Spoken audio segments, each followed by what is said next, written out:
Buenas, buenas, buenas. Eu sou o Felipe Cassola da Linux NPJ e estou aqui no canal da SMB para a gente falar de gestão e empreendedorismo vida real. Na prática, como você pode estruturar a gestão da sua empresa e conseguir ser cada vez mais próximo. E o tema de hoje é DRE. Eu vou trazer para você o conceito de DRE. Quando eu falo DRE, muita gente fala DRE. O que é DRE? DRE é demonstrativo do resultado do exercício. Basicamente, gente, demonstrativo do resultado do exercício quer dizer o quanto você, num determinado exercício, num determinado período de tempo, está dando de resultado. Ele é um dos sistemas mais cruciais para você gerenciar a sua empresa.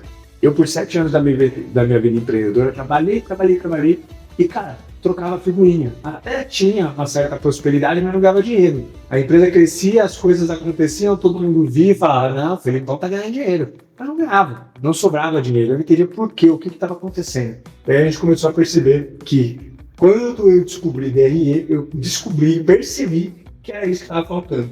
E foi aí que foi uma virada de chave na minha vida. Totalmente, gente. Com 7 anos empreendendo, eu até crescia, mas não via dinheiro. Depois que eu implementei DRE, as coisas começaram a mudar. E é uma coisa que pouca gente fala. Muito contador já faz, porque isso é do universo da contabilidade, mas quando a gente traz para a realidade empreendedora, cara, por que nunca ninguém tinha me falado? Eu até tinha ouvido já falar de DRE, mas eu sabia da real importância dele. E quando a gente fala de DRE, o que a gente vai falar aqui é o DRE gerencial, que basicamente é o seguinte: existe o DRE contábil, que a galera faz lá na contabilidade. Mas a gente vai pegar esse conceito deles, trazer aqui para o nosso dia a dia e gerencialmente nós vamos ter liberdade para conseguir mexer em algumas coisinhas e deixar ele com a nossa cara. Vai justamente ajudar a gente a gerenciar. Então vamos para lá para a gente conversar, vamos para a lousa para a gente conversar sobre a estrutura inicialmente do DRE e depois eu vou te explicar como você implementa isso na sua empresa. Galera, chegando aqui na lousa para a gente falar sobre a estrutura do DRE, na última aula, quando a gente falou lá de fluxo de caixa, e na penúltima, que a gente falou sobre faturamento e lucro, eu já trouxe conceitos importantes. E se você, por acaso, está nessa aula aqui e não assistiu as duas anteriores, sugiro que depois você passe lá para também pegar o conceito que vai embasar também esse conhecimento. Mas, basicamente, quando você vende, você tem lá uma receita. Só que essa receita pode ser bruta. Por quê? Porque depois que você vende, você paga imposto, certo? E então, depois do imposto, você chega na receita líquida. Pessoal, vendi lá 100 mil reais. Paguei 10 mil de imposto. Quanto sobrou para mim de receita líquida? 90 mil reais. Certo? Então, isso é o início da estruturação de um DRE. Porém, depois que você vendeu e pagou o imposto, você chega na hora de entregar o que você vendeu. Você pode ter uma indústria, um comércio, um serviço, né, uma empresa de serviço. Então, você tem que ter os custos diretos onde você vendeu. Então vamos lá, exemplo de uma pizzaria, tá? Um CMV, custo da mercadoria vendida. Qual é o custo da mercadoria vendida de uma pizzaria? Qual é o custo que eu preciso gastar para entregar a pizza que eu vendi? Eu tenho lá tomate, eu tenho lá mussarela, eu tenho lá azeitona, eu tenho frango, eu tenho catupiry, eu tenho farinha de trigo para fazer a massa. Tudo isso são materiais que você vai ter que compor no seu produto para entregar o que você vendeu, certo? Então isso entra tudo, todos os ingredientes, e entram tudo no seu CMV. Ok. Agora, a caixa da pizza é CMV? O que você acha? Claro, é CMV. Você consegue entregar a pizza sem a caixa? Então você não consegue. Então, é embalagens é CMV. Motoboy, para você entregar a pizza, entra no CMV? Ou ele isso entra em transportes? Entra em CMV. Por quê? Porque o motoboy, você não consegue entregar a pizza sem ele. Se você não for ele sabe. Então, esse entregador, ele também entra no seu CMV. Então, quando a gente fala de CMV, qual é o conceito? O conceito é, quanto mais eu vendo, mais eu gasto. Porque isso está atrelado ao que eu vendo. Então, se você vender muito mais pizza, se nesse mês você vendeu 10, no outro mês você vendeu 20, o seu custo de motoboy vai duplicar também? Vai. Então, ele é um custo variável. Ele varia conforme você vê. Ele faz parte da mercadoria vendida. Agora, o aluguel. O aluguel que você vende. Conforme você vende mais, o seu aluguel aumenta? Não necessariamente. Por quê? Porque só vai aumentar se você estourar de vender e ter que mudar para uma segunda estrutura, alugar uma segunda loja, uma coisa mais. Mas, no geral, a quantidade de pizza que você vende já está influenciada pelo aluguel. O aluguel está lá, independente do quanto você vende, é fixo. Então, o aluguel fica lá embaixo do seu custo fixo. Ingrediente, quanto mais você vende, mais você gasta. Embalagem, quanto mais você vende, mais você gasta. Motoboy, quanto mais você vende, mais você gasta. Certo? Então, no exemplo da pizzaria, isso é CMV. Bom, eu vendi 100 mil reais de pizza. Quanto que eu vou gastar de ingredientes? Pô, eu gasto lá 60 mil reais. Então, vendi 100, paguei 10 de imposto. Sobrou 90.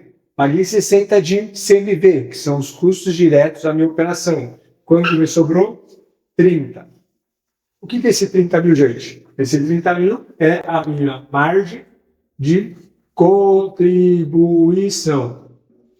E aqui está o grandíssimo problema dos empreendedores. Muita gente acha que esse valor aqui, esses 30 mil reais aqui, é lucro. E isso não é lucro. O pizzaiolo, o dono da pizzaria, o empreendedor que está à frente, fala assim, pô, eu vou lá, vende 100 mil, pago os impostos, né? Aí me sobra tanto, gasto lá X de pizza, X de ingrediente, me sobra 30, tá bom. Tá bom quanto? Como que tá bom? Depois disso tem tantos outros custos. Depois disso tem o quê? Tem, cadê o teu prolabore? Aonde? E cadê o marketing? Aonde? Cadê o aluguel? Aonde? Essas coisas todas precisam estar em um lugar. O empreendedor acha que morreu ali. Eles chamam margem de contribuição de lucro. Não é lucro. Eu chamo, e aí eu pego uma licença poética da contabilidade para chamar isso de lucro bruto.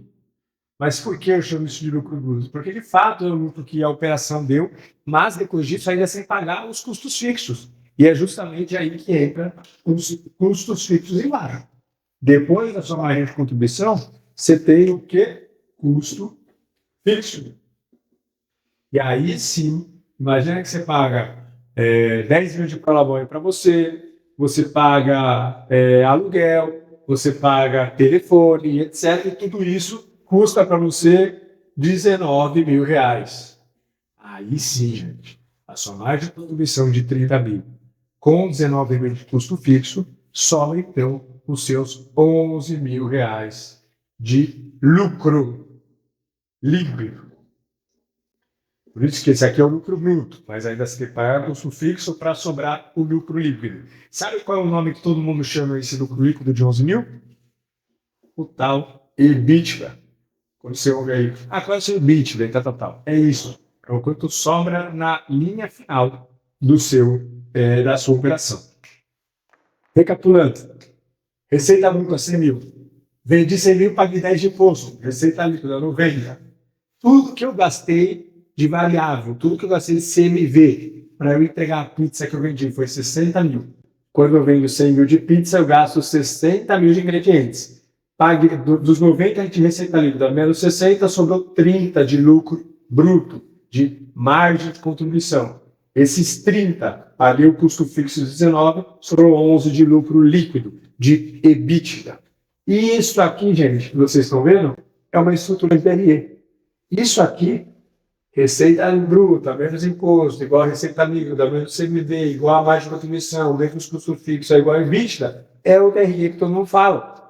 Então, é muito importante você analisar isso. E por que margem de contribuição? Qual é o motivo desse nome?